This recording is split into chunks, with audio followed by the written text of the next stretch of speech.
The Subcommittee on Energy and Mineral Resources will come to order. The subcommittee is meeting today to hear testimony on examining the future impacts of President Obama's offshore energy plan.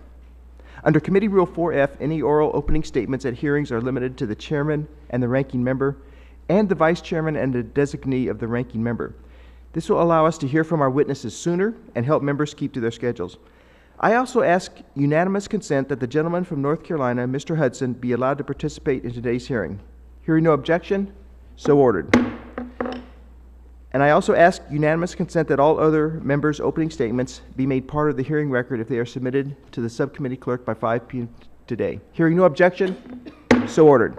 I now recognize myself for my opening statement. I'd like to begin this morning's hearing by talking about commitment. I bring it up because the administration often says it is committed, quote unquote, to promoting oil and gas production on federal lands, including the Outer Continental Shelf, OCS. Yet the actions of this administration demonstrate otherwise. In fact, a recent report issued by the Congressional Research Service shows, and I'm going to ask a chart to be shown on the screen, that crude production on state and private lands has increased by 89% since 2010, while production on federal lands fell 10% over the same period.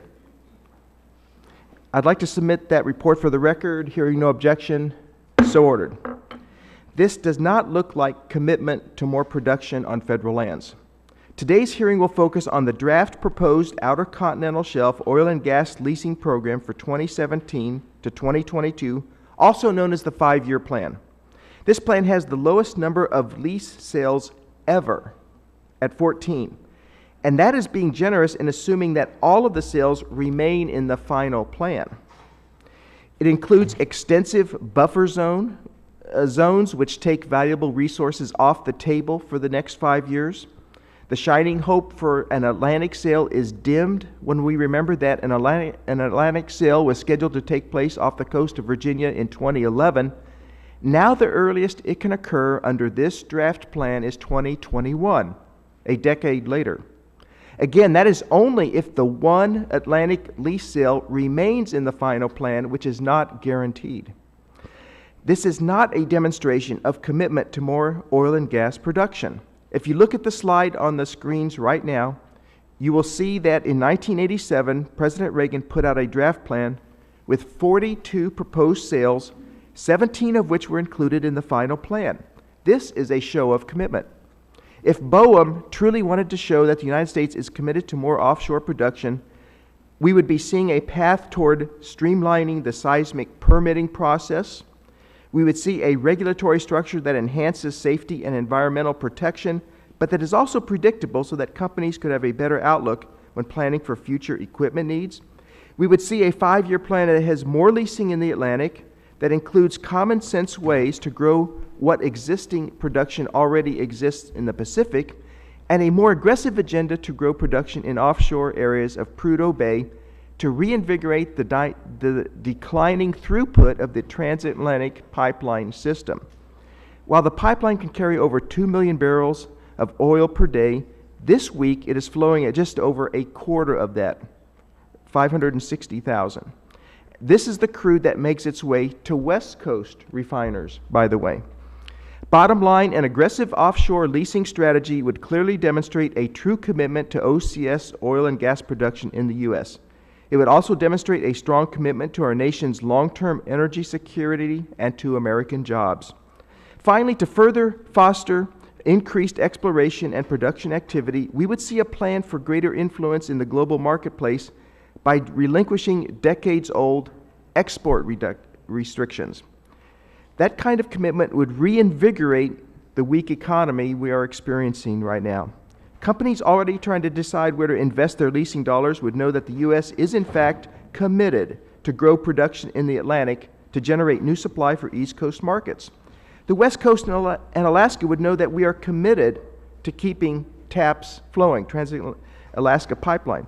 And foreign countries would know that the U.S. intends to be the global energy leader for many decades to come. I would also like to point out that leasing does not happen without seismic surveying. This seismic surveying is done right now in the Gulf of Mexico and in the Canadian Atlantic to look deep into the earth to show where resources exist.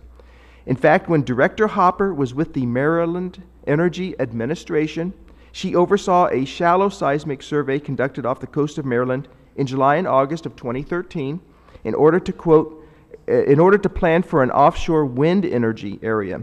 In a statement, she said, and I quote, "The data we are making available will reduce the risks and costs of offshore wind energy development, protect the marine environment, and contribute to our scientific understanding of the oceans off our coast."